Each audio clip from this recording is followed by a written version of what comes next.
So you always want to start with the clamp facing in, and you want to tap the arrow away. Bring the hair over like so, and I'm going to tap it away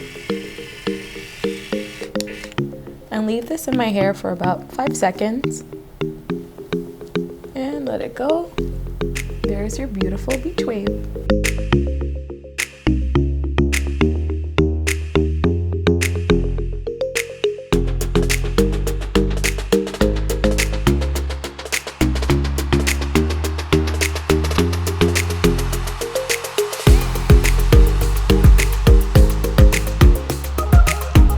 So next up, I'm going to use the Great Barrier Heat Protectant Spray. This is going to prevent my hair from getting like any frizziness from humidity.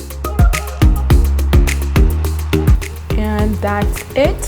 This has given me some beautiful mermaid waves. It's Manal and I got beach waves.